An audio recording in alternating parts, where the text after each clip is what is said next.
Ok, ¿cuáles son los componentes del epitálamo?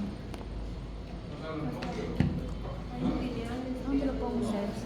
Bueno, primero tienen que saber qué es epitálamo para poder estar arriba. ¿Ok? Una estructura que está sobrepuesta al tálamo. Se supone, ¿verdad? Que está siempre en la parte más dorsal. Ya hablaron de la estrella medular del tálamo. ¿Qué otra vez?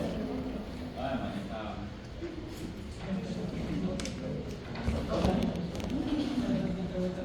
El tercer ventrículo. Sí, el tercer. No. ¿Alguna parte del epitálamo? Está en la parte del libro, hay una cosa que había dicho que es la estría. Había algo posterior a la estría. Ah, Era una cosita. Forbix. No, que eso. Sí, adelantó la peña. Ay, no veo por la 20. Entonces, dentro del epitálamo tenemos a la glándula pineal, tenemos a los núcleos amenulares, medial y lateral, y a la estría medular del tálamo. Y, por ejemplo, Said, ¿para qué nos sirve el subtálamo? Actividad motora. Actividad motora. Eso tiene que ver con los núcleos de la base. Y esos núcleos de la base son núcleo rojo, sustancia negra y otros que vamos a ver en tercer parcial. Y eso siempre tiene que ver con coordinación del movimiento. ¿Ok? Pues ya, entremos de lleno a esto que nos faltaba de subtálamo. Recuerden que usted tiene dos tálamos, uno derecho y otro izquierdo. Dentro de su diencéfalo, el tálamo es lo que mayor masa tiene. Es decir, siempre hay sustancias, cuerpos neuronales, sustancia gris con algunas fibras de sustancia blanca interna. Generalmente, ahí en la línea media, o sea, aquí nos permite la división de un tálamo con otro de sus tensermente. ¿Okay? ¿Cuál es el objetivo, o por lo menos de la clase? Es que todas esas subdivisiones que usted tiene ahí son un núcleo. Y esos núcleos tienen una función. Y esas funciones es que usted va a tener que asociarlas. ¿Okay? Ahí prácticamente, al final de la clase hay un resumen, un cuadro, que prácticamente le condensa toda la información. Pero yo voy como intentando integrar algunas cosas. ¿Qué es importante o algunas generalidades? Nosotros debemos definir cuál es la región anterior y cuál es la región dorsal de su tálamo. En eso vamos a tener algunas estructuras que nos ayudan a esa división. Vea que si usted la ve sin colores y sin divisiones, parece la misma estructura, tanto anterior como posterior. Pero cuando usted analizó el mesencéfalo en su visión dorsal, usted tenía aquí abajo los folículos superiores, y aquí tenía la glándula pineal. Y se recuerda que salía una gran protuberancia del tálamo. Ese era su núcleo culminal. ¿Okay? Entonces eso le va a ayudar como a diferenciarlo en la región dorsal. Nuevamente, si usted tuviese un tálamo así, uno en cada mano, prácticamente todas estas subdivisiones no las percibe. Pero histológicamente sí ya se ha hecho eso. Muy bien. Entonces, con esto, externamente su tálamo va a estar cubierto o por lo menos separado por algunas fibras de sustancia blanca. Estas se les conocen como el estrato zonal, que es la región más superior. Va a tener una estructura que se llama lámina medular externa, que siempre son fibras de sustancia blanca, pero que está afuera o más lateral de su tálamo. Y va a tener una estructura, tiene una externa, va a tener una interna. La lámina medular interna lo que le permite es subdividir a su tálamo en segmentos. ¿Okay? Esa va a ir dentro del tálamo. Si hacemos un corte coronal, usted va a ver señaladas ahí, recuerde que alguna cavidad en la línea media es su tercer ventrículo. Y vamos a tener sus tálamos lateralmente. Estas fibras que están en la parte más superior es lo que se conoce como capa zonal o estrato zonal. Estas fibras aquí, que son más laterales de su tálamo, eso es lo que se le denomina como lámina medular externa. Y esta fibra, que no se ve tanto, pero ya lo vamos a ver en detalle, son las láminas medulares internas. Es una sola que puede tener una división más anteriormente. ¿Okay?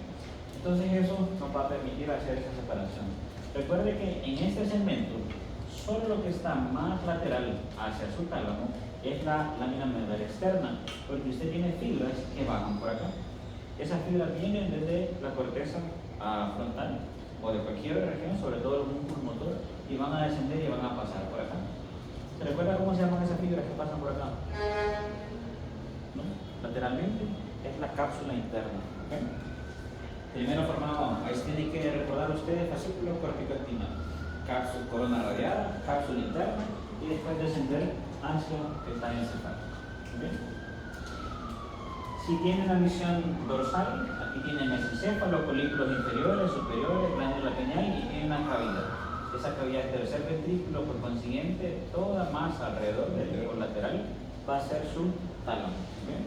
Después vamos a ver todos estos segmentos en los que se va subdividiendo, como una cosa que se llama estría terminal o el núcleo caudado, ya son parte del tercer parcial. Pero en esto, lo que nos compete es identificar esto para llegar a alcanzar su tálamo.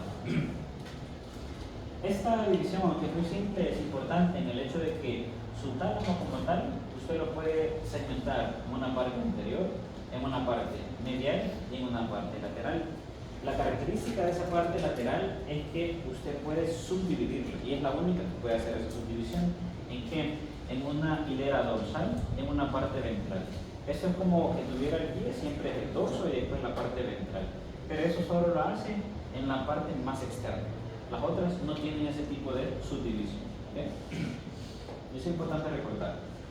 Entonces, digamos que usted hacemos un corte de su tálamo, vamos a tener esas fibras de sustancia blanca que me van a conformar la lámina medular interna.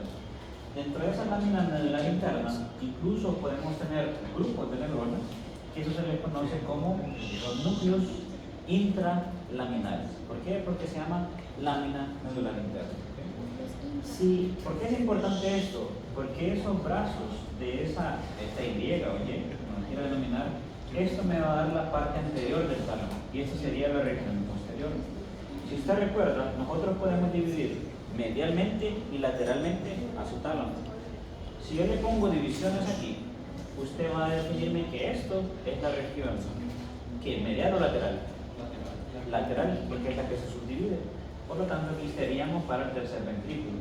Dentro de estas van a tener varias subdivisiones y de esas subdivisiones van a haber varios núcleos. Incluso vea que adicionamos otra.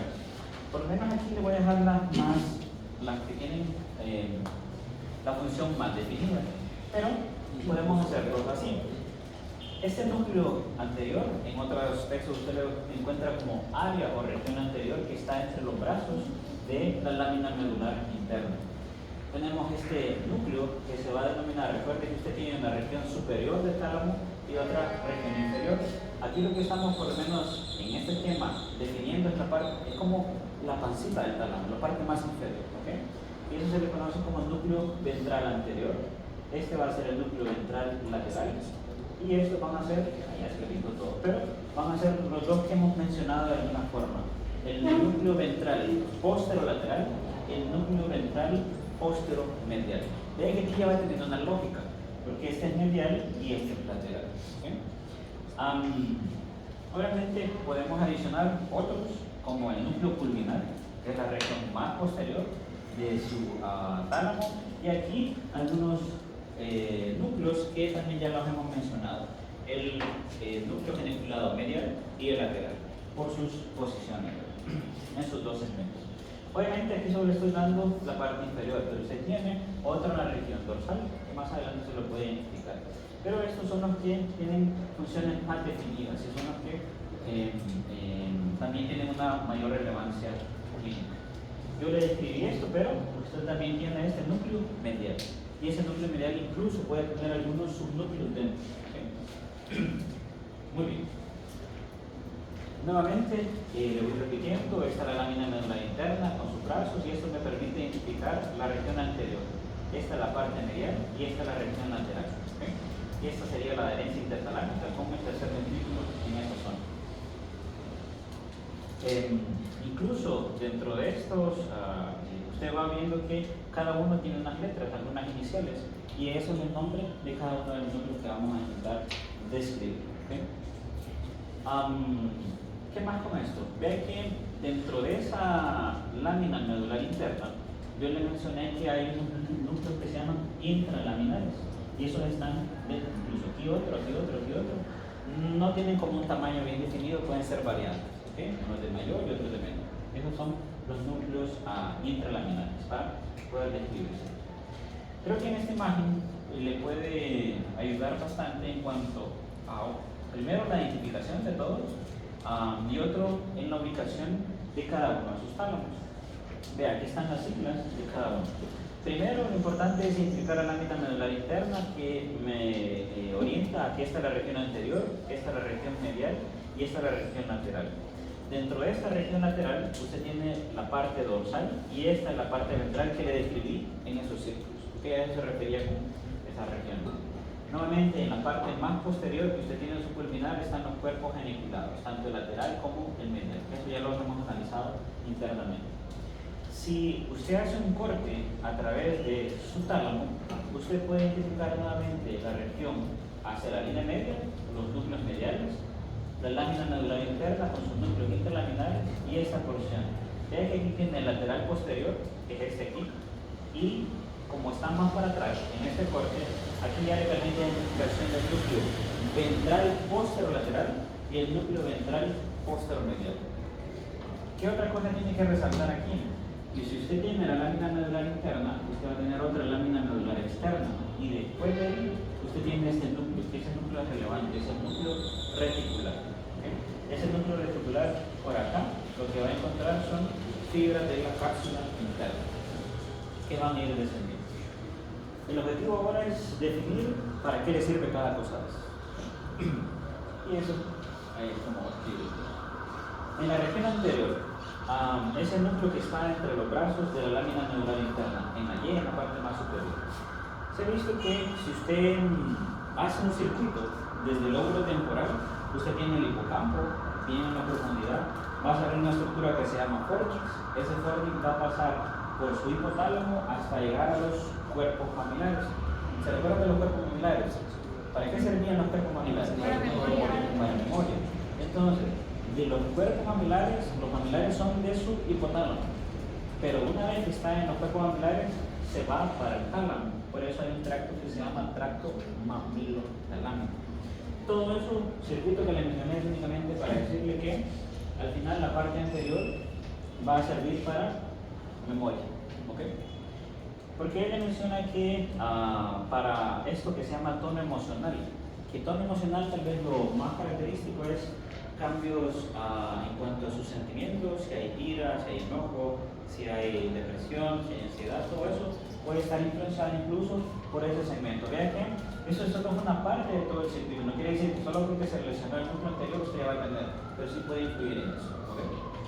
A eso se refiere con tono emocional. Ya sabe que el sistema límbico, lo vamos a ver en el tercer parcial, se refiere a todas las estructuras encefálicas que le permiten interpretación de sentimientos.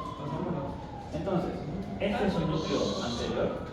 Ese núcleo anterior tiene conectividad con su hipotálamo. Aquí está el núcleo mamilar y el tracto mamilotalámico es el que sigue aquí. ¿Okay? Y ese es por eso que va a tener alguna conexión con el hipocampo. Ve que, no sé si en su conocimiento, ¿cómo se llama esta estructura aquí?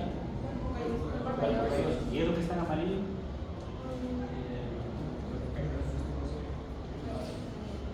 ¿No han visto eso todavía? Eso se llama el giro del cíngulo.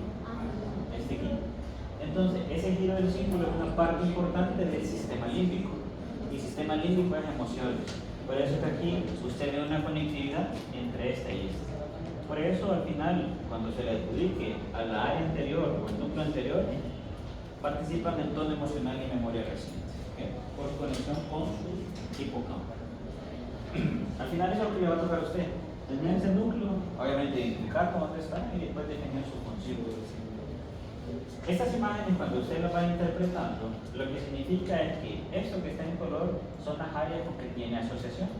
Entonces, para algunas que no están bien definidas, pero vea, estos son los colores de las estructuras encefálicas con las que se interconectan.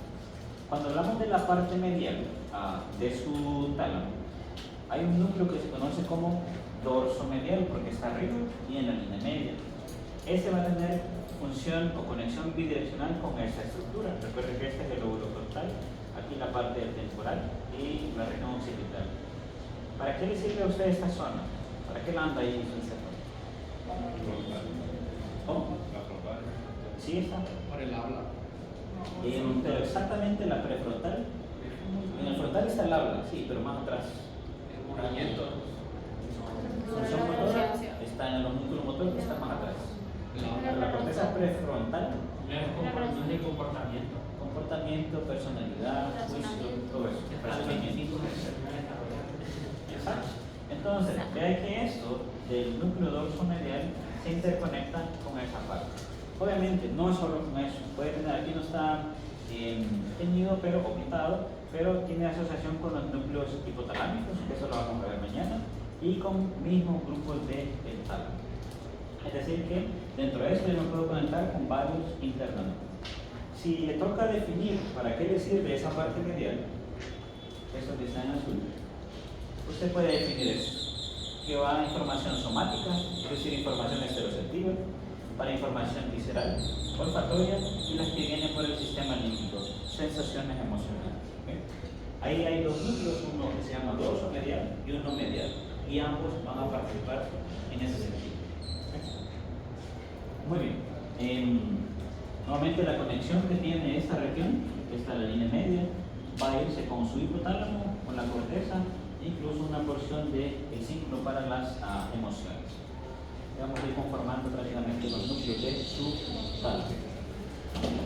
Vámonos a la región dorsal. Ya recuerda que es la que se subdivide. Usted tiene una lateral dorsal, que es esta, una lateral posterior, y este que es el pulvinar, que ya lo conoce. Cuando hablamos de estas estructuras, me estoy refiriendo aquí a lateral dorsal, lateral posterior y el pulvinar. Con ellas, por lo menos en esta figura, ve que el núcleo lateral dorsal y el posterior y este pulvinar se asocia con esas funciones del lóbulo parietal. El lóbulo parietal es meramente sensitivo. Yo no sé si usted se acuerda cuando vimos vía óptica que se llegaba a ese circuito hasta acá, pero ese circuito hacía conexión con áreas de asociación visual. No se recuerda un pájaro que estaba y que ese pájaro, percibirlo para adelante o para atrás, llegaba hasta esta zona. Entonces, siempre, vea lo que dice aquí, los detalles de las conexiones de estos núcleos no están claros. Y en el libro le aparece así. Pero para su conocimiento, como tiene que ver funciones parietales, tiene que ver también con áreas de asociación visual, es decir, sensitivas y de asociación visual. Nuevamente va a tener aquí las conexiones parietales, circunvolución del círculo, occipital y temporal. Por eso se le mencionó de la parte visual. Eso en cuanto a los núcleos que están en esta zona. ¿Qué tenemos que decir en relación al pulvinar? Es otro núcleo que se desconoce, pero adicionalmente algunos estudios han demostrado que nosotros tenemos un pulvinar derecho y uno izquierdo en cada talón. Se ha visto que cuando se lesiona este izquierdo, lo que presenta el paciente son alteraciones del lenguaje. Y eso me refiero a dificultad para emitir vocablos o para interpretar el lenguaje. Usted le puede estar hablando al paciente y no percibe eso. Eso con el izquierdo. Cuando hablamos del derecho, el derecho se ha asociado con alteraciones de ubicación espacial. Es decir, se le puede preguntar, ¿dónde está usted ahorita? Usted normalmente me va a decir en la facultad, pero un paciente se puede confundir y decir, estoy en mi casa. O, por ejemplo, usted de aquí para su casa sabe cómo irse, sabe cuál es el recorrido. Pero ese paciente puede tener una desorientación espacial. Usted no sabe para dónde va. ¿Okay? Entonces se refiere cuando se lesiona el derecho, el pulvinar derecho. Son dos pulvinares. ¿Okay? Muy bien, pero nuevamente aquí le parece que no están bien definidos. Vea que aquí su pulvinar se lo está asociando con corteza motora y una parte más en esa zona. ¿Okay? Y la zona parietal. Vámonos a leer a la fila que es la ventral, la que está más abajo. Dentro de esto, usted va a encontrar el núcleo ventral anterior y el ventral lateral. Ve que esos ambos le dicen que influyen en actividad motora. Yo no quiero que confunda que su tálamo es el que le va a mandar a usted para hacer una función o una acción. Usted tiene a los córticos espinales para eso. Pero para yo modular si lo hago rápido, lento, así como interviene el cerebelo para ese momento, el tálamo también lo hace. ¿Okay? Por eso es que le dice aquí que influye en la actividad. Obviamente estos tienen alguna diferencia. El núcleo ventral anterior tiene que conexiones con una estructura que se llama cuerpo estriado. Cuerpo estriado son un conjunto de núcleos de la base. El núcleo de la base es movimiento. Tiene que ver con la corteza premotora. ¿Qué significa eso? Movimiento. ¿Okay? Y por lo menos, y con otros núcleos talámicos. Eso con el ventral anterior. Ahora, el ventral lateral tiene que ver o asociarse con su cerebelo y el núcleo rojo. Se recuerda que cuando hablamos de cerebelo hay una vía que se llama dentotalámica. Entonces ahí es donde llega esta señora, esa vía dentotalámica del núcleo dentado allá del cerebelo hacia ese núcleo ventral lateral. Entonces, para hacer esa diferencia, ¿verdad?, entre que sí se influyen en actividad motora, pero son de áreas específicas, no es así en conjunto como tal. Ahora, usted ve uno que se llama ahí ventral intermedio, que ese forma parte del ventral posterior. Dentro del ventral posterior tenemos estos tres, pero este no está bien definido. O sea, su función como tal no se sabe, porque está entre el limbo, entre la parte motora y la parte sensitiva. Puede influir en los dos, ¿ok? Pero lo que sí tenemos bien definidos son estos: el núcleo ventral posterolateral y el núcleo ventral posteromedial. Si usted recuerda, más o menos, por ejemplo, si yo le pregunto aquí con su conocimiento del núcleo ventral posterolateral, Erika, ¿ese para qué le serviría? El núcleo ventral posterolateral.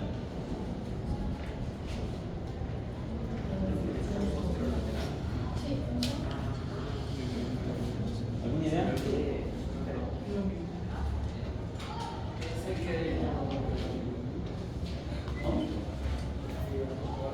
Actividad motora no. La actividad motora son aquellos del ventral anterior y lateral. Henry, ¿alguna idea?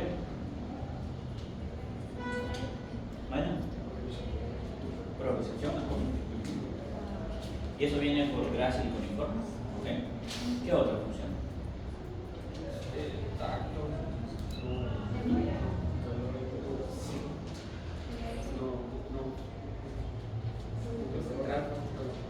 Ricky, ¿alguna idea? ¿Cómo es Dali? Realizar movimientos coordinados. No. ¿No? Vista. De este le vengo hablando desde la primera clase. Entonces El día es ascendente. Color y temperatura. tacto, presión, no, Ahí va ¿Qué es lo que llaman? Son funciones estereoceptivas, tacto, dolor y temperatura. ¿Quién llega aquí, señores? ¿Llega o jóvenes?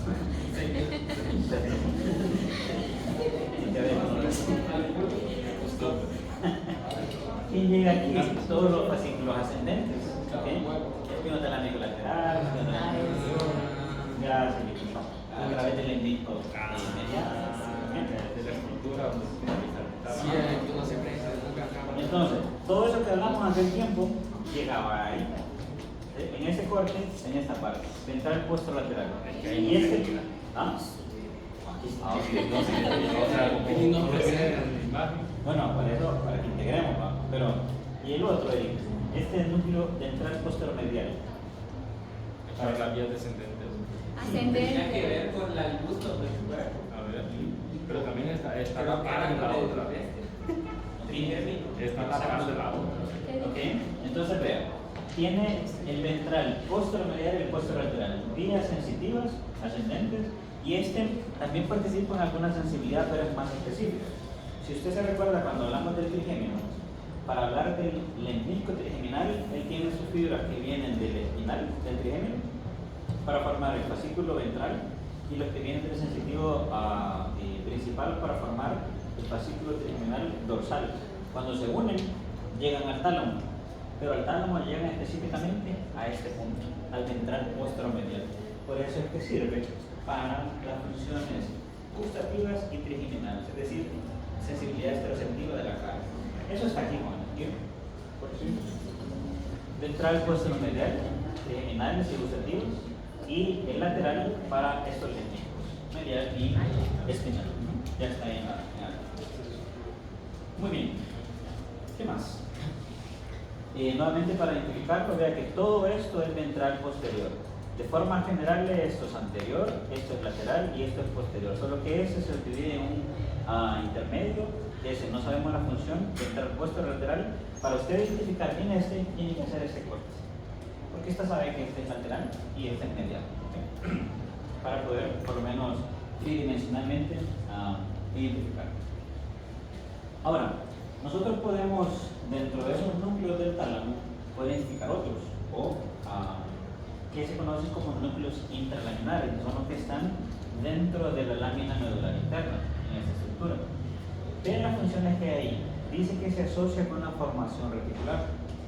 Ahora, de lo que vimos ayer, ¿para qué le sirve a usted la formación reticular? ¿Cómo? Control de músculo esquelético. Ajá. ¿Qué otra función?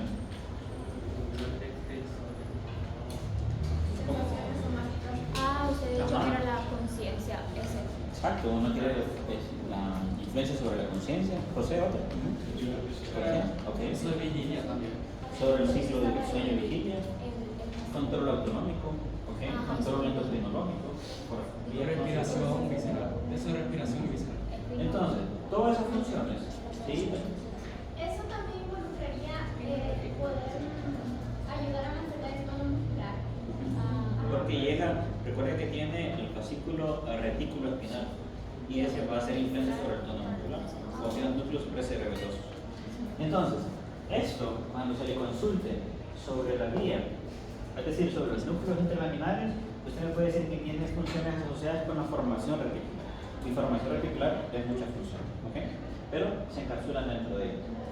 Hay otros tractos que son utilizados, no lo mismo, como el trigémino talámico, pero usted ya se imagina que va del trigémino hasta el tálamo o espinotalámicos.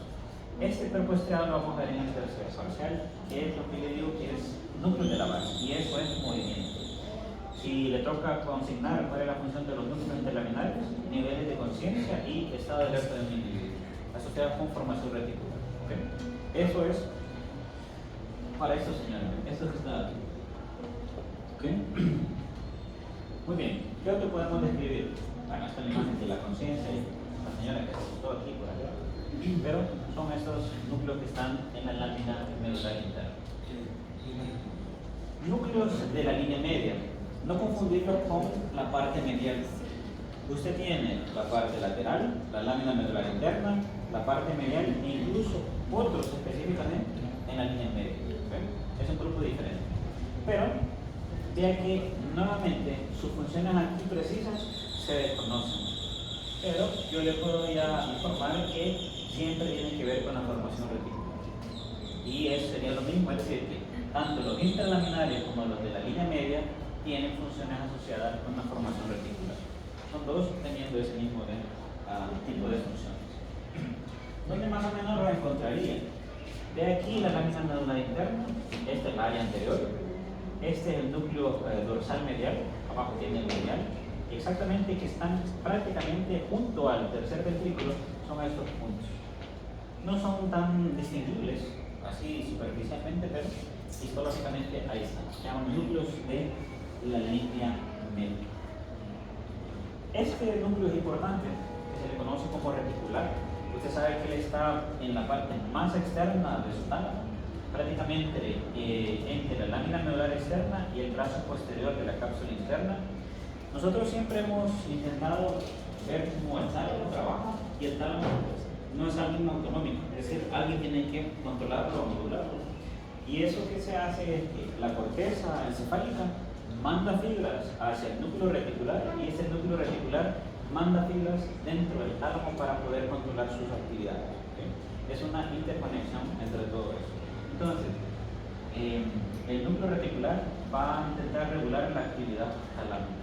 Para eso le sirve ese reticular. Es como un mecanismo de control. Si usted lo ve, tiene aquí en la parte más externa, este sería su núcleo reticular. Aquí está más distinguible, por ejemplo, tiene la región lateral, esta es la lámina medular externa, este es su núcleo reticular y aquí estarían pasando las fibras de la cápsula interna. ¿Cómo están? Que son los corticoespinales. Es decir, que de la corteza yo puedo tener conexión hasta aquí y este va a conectarse con este, con este, con este y con este. Una serie de conectividades dentro de ese circuito. ¿Cuál es el objetivo de decir si este está trabajando bien o está trabajando mal? ¿Cómo lo hace eso? Bien difícil saber, pero lo logra controlar. Muy bien. ¿Qué más? Este cuerpo geniculado medial ya lo hemos analizado, ¿ok? Y ya usted recuerda que es para la vía auditiva. Si, por ejemplo, nosotros intentamos recordar esa vía auditiva, usted ya sabe que tienen las ondas vibratorias, llegan por el conducto auditivo externo a la membrana timpánica, en la cadena de huesecillos, martillo de estribo, entorno oval, llegó a la cóclea. Si yo se lo llevo hasta ahí, ¿usted cómo seguiría para llevarlo hasta ese cuerpo? Se lo dejé en la cóclea, ¿ok? ¿Cuál sería el siguiente paso?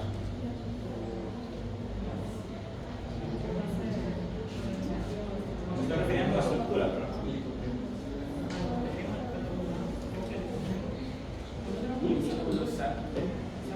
y ahí no pasa al menos en macro, así lo que acaba. De ahí pasa el helicotrema, de ahí pasa el astromastoideo, o el andromastoideo, pasa por el conducto auditivo interno y ahí ya entra el conducto por medio del nervio.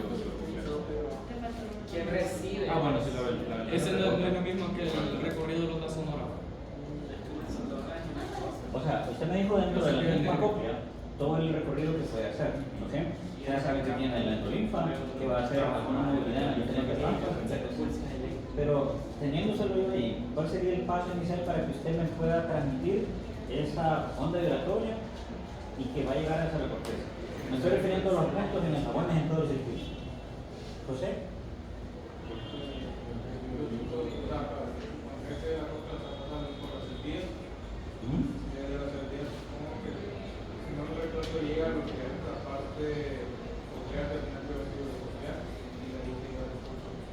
Ahí está la célula.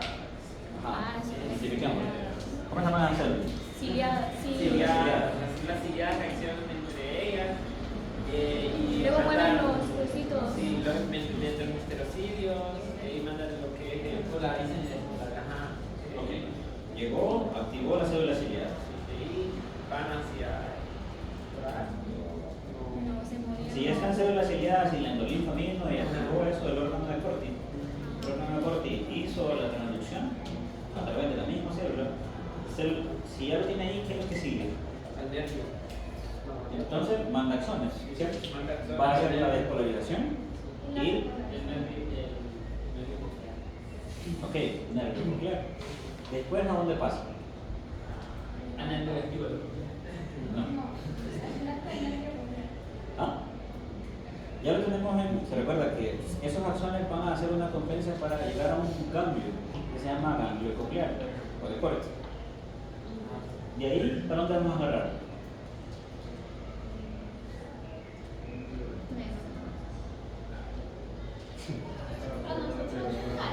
¿Ah? Ya no me llegó el estímulo. Está sordo. Vamos a llegar al médula oblongada. ¿Pero qué punto de la médula oblongada? Va a entrar, por lo menos, ese.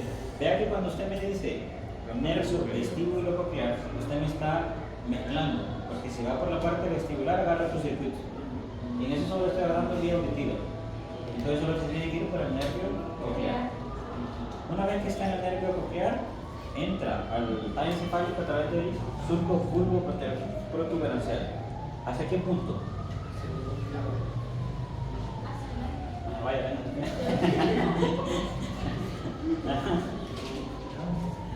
¿Para dónde?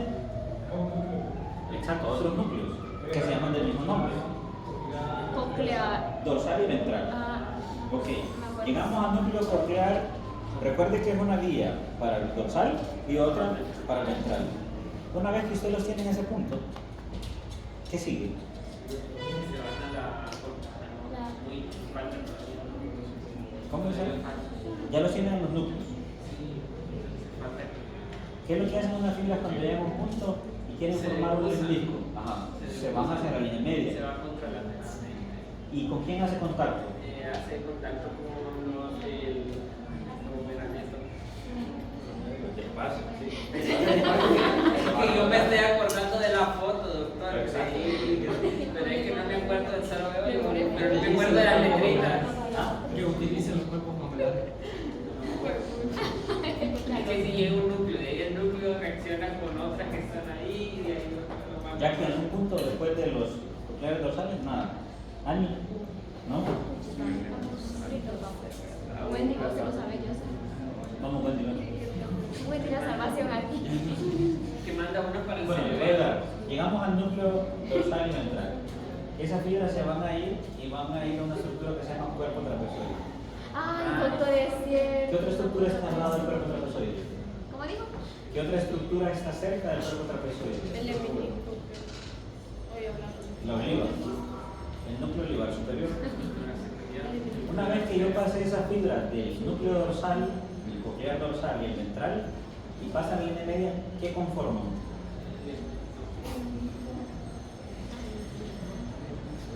Que tienen orígenes diferentes, pero la misma función. Sí, El lemnisco lateral. ¿Ok? Ya están en el lemnisco lateral. Estamos cuchareando, pero vamos. El lemnisco lateral. ¿A dónde va? Se va del otro lado. Si usted recuerda el esquema, hay unas fibras que se van elipsis, pero la mayoría se van punto lateral. Ok. Ya formaron el lemnisco lateral. ¿Cuál es el siguiente punto? Acá. ¿Qué colículo? El inferior. Si llega al colículo inferior, ¿a dónde? No, todavía le falta para llegar a la corteza un paso. Cuerpo Los dos. Eso, señor. Cuerpo genicular. Una metabolar. Recuerde que usted tiene el colículo inferior y hay un brazo para llegar al cuerpo geniculado medial. Pero todavía no lo tiene aquí. Ahí yo no lo he interpretado, el sonido todavía no lo he interpretado. ¿Qué falta para interpretarlo? Llega a la corteza. ¿Y cómo llega a la corteza? ¿A través de quién? ¿Cómo? Radiaciones. Recuerda que en la vía óptica se tiene una radiación óptica, aquí tiene una radiación auditiva. Radiación acústica. ¿Y a qué zona llega a la corteza? Temporal, pero ¿qué región temporal? Superior. Giro temporal superior. Y ahí acabó la vida. que te dije. ¿Ah? Ok, entonces, obviamente eso es mejor con el esquema. Pero, usted una vez que tiene la estimulación de células ciliadas, esas van a emitir a través de un axón, porque hace la transducción la célula ciliada, va a formar el nervio coclear, va al ganglio coclear, después entra por el surco bulbo protuberancial, descansa en la médula oblongada alrededor de los pedúnculos cerebelosos inferiores, núcleo coclear dorsal y ventral.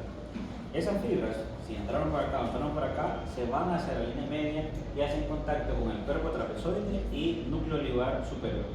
Una vez que llega al núcleo olivar superior, se van contralateralmente y ya como son dos fibras de origen distinto, van a formar el lemnisco lateral. El lemnisco lateral va a ascender y va a llegar al colículo inferior. El colículo inferior tiene un brazo que se comunica con el cuerpo geniculado medial. El cuerpo geniculado medial hay una radiación acústica que va a alcanzar al giro temporal superior. Y ahí es donde se interpreta eso. ¿Okay? Usted lo ve aquí, este cuerpo geniculado medial, esto es el lóbulo temporal, esto es lo que se define como giro temporal superior, medio e inferior. Usted ve que solo en ese segmento que está en morado es donde percibe usted la audición. ¿Okay? Esa es la que le permite a usted escuchar el oído e interpretar. Si me está escuchando. ¿Okay? Entonces llega aquí. Claro, pero obviamente cuando vea el esquema se va a acordar más fácil de esa parte. ¿Qué más? Tenemos el cuerpo, allá está el cuerpo geniculado medial, por lo menos en ese esquema. El cuerpo geniculado lateral, la vía óptica sí se la sabe, esa ya no la vamos a repasar. Esa la conoce bien, ¿no? Sí. Como ya se recuerda que algunas características es que ese cuerpo geniculado lateral son histológicamente 6 capas. Y una van a recibir información ipsilateral y otra contralateral. de ambos lados. ¿A qué se refiere? ¿Sí? Recuerden que de ahí se va a ir la radiación óptica hasta llegar a la corteza, a la fisura calcarina, alias la 16, 17, 18, 19. Muy bien. ¿Qué más? Esto está su cuerpo articulado lateral. Recuerde que va a indicar primero a su culminar para poder llegar ahí. Nuevamente lo tiene aquí y por eso que tiene aquí la región 17, 18 y 19. Este es un corte sagital donde van a alcanzar esas fibras y ahí poder interpretar el estímulo visual. Nuevamente vea este esquema y por lo menos lo que le da es la complejidad que tiene el tálamo. Si usted ve, todas estas fibras son vías aferentes, son todas las vías sensitivas que usted ha estado estudiando. Si usted las integra, nosotros siempre hablábamos que llegaban a este tálamo, al núcleo ventral posterior lateral. Este tálamo tiene que hacer la interpretación o por lo menos la modulación de todas esas nociones y puede hacer una diferencia.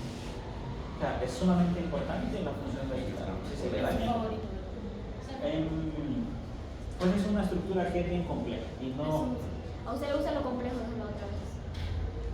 Por ejemplo, la formación no nunca he entendido exactamente cómo el reticular llega a hacer esa coordinación entre cada uno de sus núcleos para que funcione bien. Le llega y después la otra. Y por más que hemos seguido los circuitos, cuando se activa uno, se inactiva el otro y así, un solo relajo. Pero lo interesante es que usted vea que, aunque nosotros lo vemos aislado, una vez que llega esta información, llega a la corteza.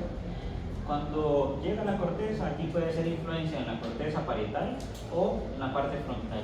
En la parte frontal ahí es donde viene el núcleo ventral anterior y lateral para la modulación de la actividad motora. Es decir, que cuando desciende el fascículo corticoespinal ya trae una modulación. Si usted va integrando esto, usted ya sabe que el cerebro hace una modulación de eso. Ahora usted le agrega al tálamo como una modulación de la actividad. Al inicio yo le mencionaba, siempre asocia el tálamo como algo sensitivo, pero también participa en la función motora. ¿Okay? Es una mezcla. Muy bien. Incluso de formas autonómicas por los núcleos hipotalámicos. Todo eso que yo le mencioné ahorita prácticamente está condensado en este cuadro. ¿Okay? Donde le menciono el núcleo anterior, tono emocional, mecanismo de la memoria reciente, el dorso medial con la función somática, visceral, olfatoria y la parte del sistema límbico. Ve aquí, lateral dorsal, lateral posterior y culminar, desconocido. Pero que yo le mencioné que el culminar tiene diferentes funciones, o alteraciones del lenguaje o orientación espacial. Ventral anterior, esta parte, para que no se confunda, vea que tiene de la formación reticular, sustancia negra y cuerpo estriado. Ese que son núcleos de la base. Y eso es información motora. Pero dentro, igual otros núcleos motores. El lateral, aquí lo que tiene que destacar usted es que va a recibir información del cerebelo y del núcleo. Por lo tanto, ambos tienen influencia en la actividad motora. Pero esa actividad motora es diferenciada. Ventral postero medial, trigémino, vía gustativa, el postero lateral, el disco medial y espinal, información esteroceptiva y propiocepción. Los intralaminares, formación reticular, línea media, formación reticular. El reticular, ve que ahí le queda como una pregunta. Que dice, la corteza cerebral regula el tálamo. Él ya se ha visto que sí lo regula. ¿Okay? Y ya conoce estos dos, cuerpos en el plano medial y el lateral, para la audición y para la visión. ¿Okay? Al final es un montón de información, pero ya está condensada. Como en el examen, lo que nos va a preguntar más o menos. No, o sea, sí, o sea, el cuadro, digamos, no va a poner relleno en todo el cuadro, pero más. Relleno, ponía cuadro. Más o menos, los trayectos se supone, por ejemplo, el ventral anterior, va a decir función, trayecto. O sea, yo creo que necesito que ustedes manejen este nivel, que si yo coloco un tálamo, usted sepa identificar dónde están esos núcleos. Y donde están los núcleos, que le asocien con una función. O sea que no va a ir la función del núcleo. Y el Solo función. ¿Ah? No, aprendámoslo todo. porque qué tal le ponen un dibujo ahí, señale el tal y ustedes no Y saben. te ponga un. ¿Qué fascículo pasa por ahí? Pero es mi niño loca. Ay, doctor. Sí, bueno, o sea, coloreado no lo prometo, pero. No, Esos cortes, doctor. Proyecte los doctor ahí en la pizarra. Bueno, podemos proyectar. Ay, Eso es qué un bonito.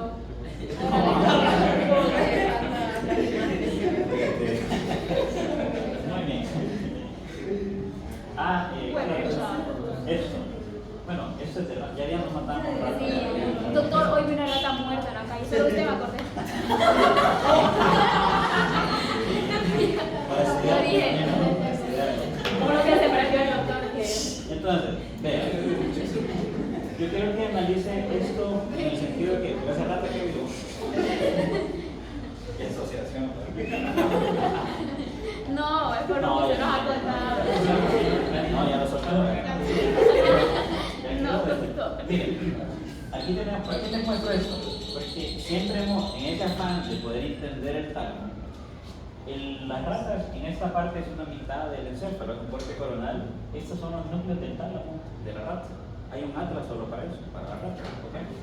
Y esto no lo van a ver aquí tal vez, pero en sus diapositivas van a ver que la corteza aquí tiene un pedazo lesionado. Una gran porción de la corteza prácticamente no la tiene. Eso es porque hicimos un daño al encéfalo de esa rata para ver qué pasaba con el tálamo, para ver si había una lesión indirecta que influenciara sobre el tálamo. Si usted está viendo aquí las ratas normales de laboratorio, esta es la rata amazónica. Recuerda que mi interés por eso era que esta nunca desarrollaba epilepsia de forma experimental. Entonces, hay información de que un evento cerebrovascular a un paciente le puede generar epilepsia en tiempo de después. ¿Okay? Pero me interesa era saber qué pasaba en ese tálamo. Aquí hay dos funciones, uno que es para astrocitos y otro que es para microglía. Yo no sé si usted percibe, por lo menos este cuadro significa esto aquí amplificado, entre Wistar y Proegnis. ¿Qué interpretación usted hace de eso ahí? Conexiones. Esta es la amazónica y esta es la clásica de laboratorio. Es una mayor activación, es la de la blanca. Estas son astrocitos Ah, y esta es microglía. ¿Para qué me quedan? Tiene una mayor actividad. Entonces, se interpreta que tuvo una mayor activación astrocitaria. Si un paciente tiene un daño, ¿qué es lo que hacen los astrocitos? Paralización, regulación hidroelectrolítica, metabólica. Pero, ¿qué pasa con el Proegnis? Parece que no se activa. Recuerden que esto es una reacción inflamatoria. Microglía, lo que nos defiende es el sistema fagocitario a nivel encefálico. Y pasó lo mismo, parece que no había activación. Entonces, a pesar de tener un daño tan extenso, esa rata no desarrollaba esos sistemas de defensa. Entonces, analizamos en detalle, vea que cada puntito de esos verdes es un núcleo de la rata a nivel del tálamo. Aquí están los nombres: lateral dorsal, central lateral, reticular. Todo, la rata tiene núcleos, o sea, tiene. ¿Cómo tienes ¿Cómo? nada? Este es el núcleo culminar. El objetivo era saber si en una rata normal, a las 24 horas o a los 30 días, había un daño en las neuronas de cada uno de esos núcleos. ¿Okay? Lo que nos arrojó la investigación es que ese núcleo finalmente está más lesionado, y sobre todo en las catacustas, pero no en las Proegnis. ¿Cuál es la relevancia de eso? Que de alguna forma los núcleos que tiene esa rata tienen mecanismos antiinflamatorios predominantemente. ¿Cuál sería la importancia de esto a nivel clínico? Usted, si un paciente tiene un evento cerebrovascular y desarrolla esa astrocitosis y activación de la microglía, eso generalmente va a causar más daño. ¿Okay? Si nosotros, que no, ya no pude investigar eso porque no me traje la rata de allá, se quedaron, ¿okay? Pero probablemente ya tengan algo que ayuda a influenciar más mecanismos antiinflamatorios. Si identificamos esas proteínas, imagínense un paciente que tiene un evento y yo hiperactivo esas proteínas protectoras, puede ser que el daño de ese paciente sea menos y por lo tanto ya no desarrolle actividad epiléptica, que es en campo de aire. No sé si usted ve aquí, por ejemplo, esa rata, la blanquita y la Proegnis, este es el registro que se le colocaba electrodos a nivel de la corteza y bien, observamos la actividad cerebral. ¿Qué observa usted en comparación de la actividad cerebral de la rata normal con la otra? ¿Sí, José? La actividad de la rata es como más tranquila, no tiene como estos Como estos, ¿okay? Estos son potenciales de acción. Esta rata generalmente a los 4 meses ya tenía crisis epilépticas espontáneamente. Pero esta, incluso la seguimos por un año y esa rata no desarrollaba crisis. Realmente hicimos análisis de proteínas inflamatorias y al final, por esto lo que predominaba era eso. ¿Sí? Entonces, al tener mayor información en esa parte del tálamo, era que generaba potenciales de acción que en vez de que ocurriera lo contrario con la rata de abajo, sino que esos potenciales de acción generaban mucho más dolor en el camino y mucho más daño al momento de la crisis. En lo que está correcto es que, como hay una conexión de la corteza con el tálamo, esas fibras se hiperestimulaban. No necesariamente para que la rata sintiera dolor, sino que en esa conectividad que hay, porque es una conexión que va en viceversa, de aquí para allá y de aquí para acá. Cuando se lesionó eso, se hiperactivó tanto para producir posteriormente una crisis. Se observaba mayor activación del tálamo, pero no en la otra. Entonces es donde viene una relevancia de poder seguir investigando de qué es lo que tiene. Ahora hay unos estudios que se llaman, no sé si han escuchado ustedes, proteómica o metabolómica, que me permite por lo menos conocer todas las proteínas que usted es capaz de sintetizar. Porque si un individuo tiene factores genéticos para desarrollar Alzheimer, para desarrollar Parkinson, yo puedo identificar eso. Pero no quiere decir que si usted tiene ese gen va a desarrollar la enfermedad, pero sí voy a decirle que tiene que tener más medidas preventivas para eso. Entonces eso es más o menos lo que quisimos hacer con eso. Esos solo son unas muestras anatómicas en donde tiene usted un corte coronal.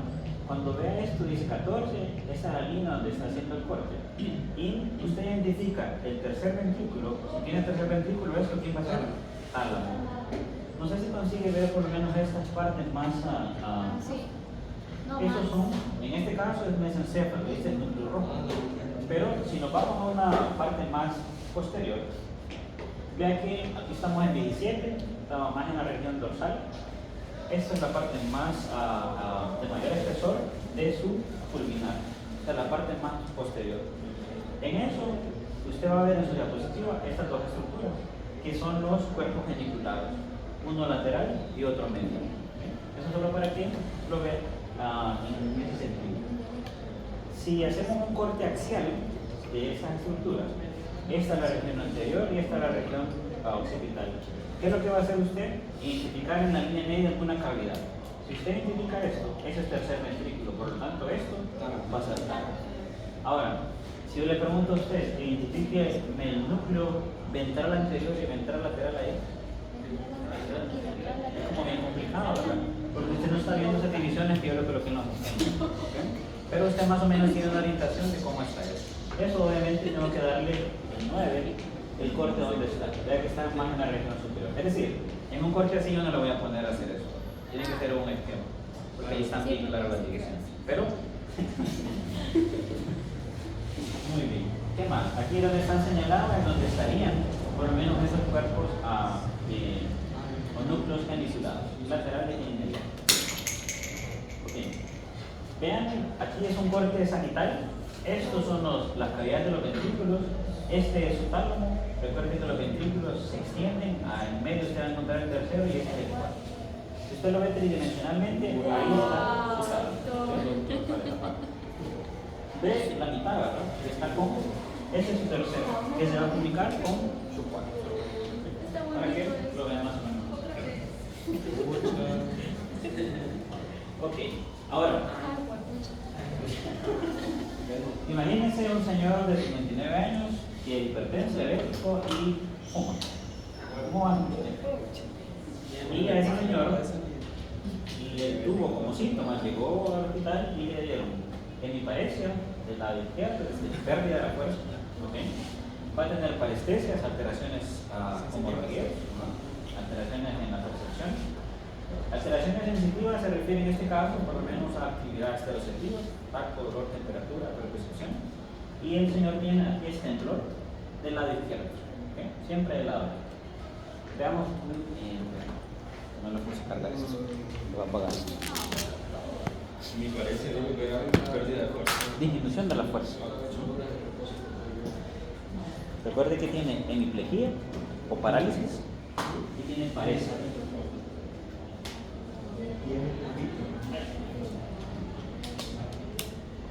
Muy bien. Vean este señor aquí.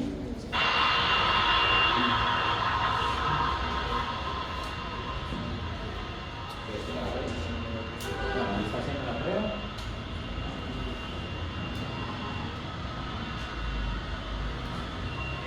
Ve que lo está haciendo del lado izquierdo. Según usted ahí, ¿qué está evaluando? Del que hemos visto. Es que se le van las funciones de Cerebelo, y es la prueba de índice nariz. ¿Okay? ¿Está alterado o no está alterado por esto? Pero ¿cómo se llama? Metría. De la parte del neocerebelo. ¿Okay? Veamos el pie. Vea que con el pie derecho, vea el miembro inferior izquierdo. Lo hace con mayor dificultad. ¿Sí?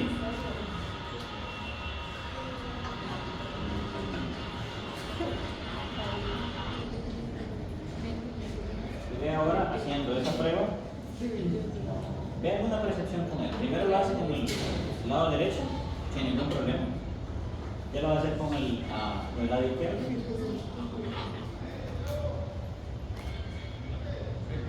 Lado izquierdo. Va a tocar la nariz, intentar hacerlo. Pero ve que en un momento va a cerrar los ojos. Ahí ya se le pide que cierre los ojos y vea lo que hace. Entonces usted dice, inicialmente con el conocimiento que usted tiene, parece que es alguna lesión de cerebelo. Pero cuando el paciente tiene, por eso es que vamos integrando el conocimiento en esto. Si el paciente que estaba haciendo esto incluso con dificultad, el tálamo influye en la actividad motora por el ventral anterior y lateral. Pero si ese paciente se le pide que cierre los ojos, si lo estaba haciendo así, cuando pierde el eje visual, él se altera un poco más. A eso se le conoce como ataxia sensitiva. Recuerde que ataxia es la alteración o realizar un movimiento voluntario descoordinado. ¿Sí? Y eso predominantemente es por alguna lesión del tálamo. Cuando se le hace una resonancia a ese señor, aparece eso. Ahora, usted con su conocimiento, yo le pregunto, ¿a dónde tiene la lesión ese señor? Así de forma bien general, ¿va? ¿Usted le presenta eso y le dice? ¿Ah? ¿Sí? La vaina posterolateral, ¿cómo se llama? ¿Pero qué estructura está lesionada ahí? ¿Ah? Tálamo. Eso es tálamo. ¿Okay? Usted ya dijo, bueno, aquí hay cavidades y parece que aquí está una cavidad. El tercer ventrículo, esto es tálamo. Por lo menos ya se ubicó ahí. Eso es importante. Ahora, si yo le preguntase sobre, tome en consideración los síntomas que tiene el paciente. Alteraciones sensitivas, parestesia y Sería hemiparesia. esa cosa donde hacen sinapsis, ¿cómo se llama? Posterolateral. Núcleo posterolateral. Núcleo ventral. Entonces, para usted, ese paciente por alteraciones sensitivas tendría lesión en uno de estos. ¿O qué núcleo de estos podría estar alterado? La parte anterior. Sí, yo creo que esa. Si subiera la parte anterior, Yo creo que sí. este sirve para memoria y tono emocional. Yo creo que sí. No lo evaluamos en ese paciente. Ese no era Yo inmediato. creo que sí. No, ese es el anterior. Pero yo sí creo que es el núcleo ventral posterolateral. Entonces, él dice esto. Uno de los dos. Entonces él tiene alteraciones sensitivas. Recuerde que ese tálamo que está lesionado es el derecho. ¿Por qué el paciente no percibe el lado izquierdo? ¿Por qué? Ajá. Sí. ¿Por qué? Porque se decusa. Entonces, como esa vía es ascendente, se para y el paciente no percibe. Entonces, un núcleo que estaría alterado sería el ventral posterolateral. Por esas vías ascendentes de estereocepción. ¿Qué núcleo explicaría la alteración del movimiento? El rojo, el núcleo rojo no. Usted dijo que. ¿Pero me está diciendo el núcleo rojo aquí? ¿O no? No, ni de doctor. No, es decir, No vuelvo a participar. aquí no está el núcleo rojo. Pues sí, pero usted dijo, usted no dijo Ok. que ahí. Una cosa es la asociación del tálamo con el núcleo rojo, ahí sí tiene razón. Pero ¿qué núcleo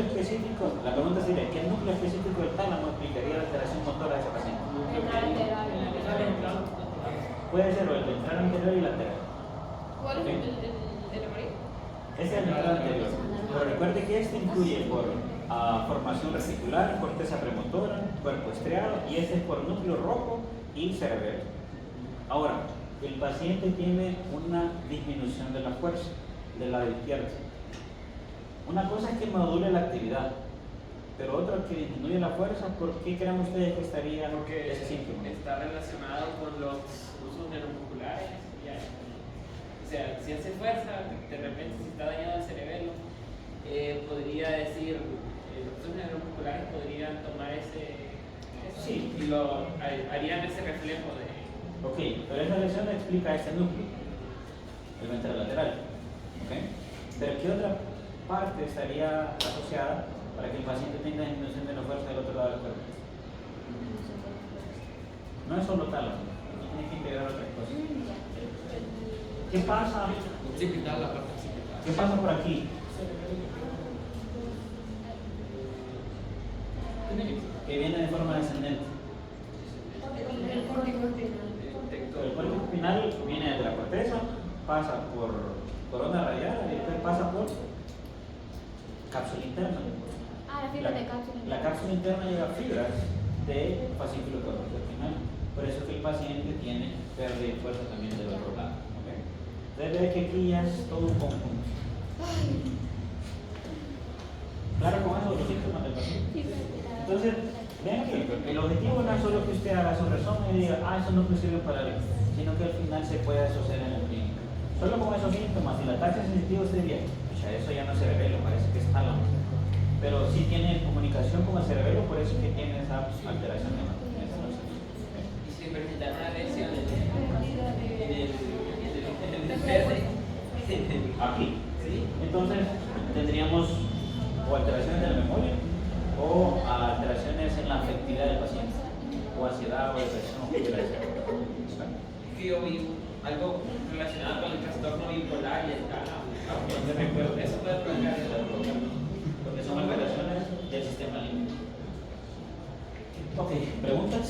Que dijo que cuando estaban en el amarillo y el rojo, ¿qué era lo que la afección que tenía? Estos son, recuerden que, por ejemplo, esto tiene núcleo anterior. Este es para tono emocional y memoria. Estos dos núcleos, el ventral anterior y el lateral, son para influencia en la actividad motora. Solo que de estos, específicamente este es para cerebelo y núcleo rojo. Esta tiene que venir con el ventral anterior. Eso está en la tablita, ¿verdad? Cuerpo estriado, formación reticular, corteza premotora. Esta ya es parte sensitiva. Recuerden que aquí nos falta uno, que es el ventral intermedio. Solo que ese no sabemos exactamente la función. Y estos son el ventral posterolateral y posteromedial. Ya es el pulvinar y los núcleos geniculados, tanto medial como lateral. Entonces el rojo no se sabe para qué funciona. Es decir, dentro del rojo, aquí por lo menos lo que estoy intentando mostrarles es que este es el ventral lateral. Y ese sí tiene información. Pero ustedes tienen que ir a la tablita en una, que es, por ejemplo, el ventral anterior, formación reticular, distancia negra, cuerpo estriado, corteza premotora. Lateral, influencia en núcleo rojo y cerebelo. Pero ven que aquí no le muestra el ventral intermedio, que ese usted lo tiene.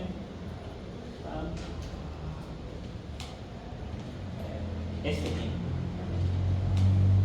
Ese no lo estamos destacando ya porque no tiene una función específica. Pero al estar entre estos dos, va a tener una influencia en la actividad motora como sensitiva.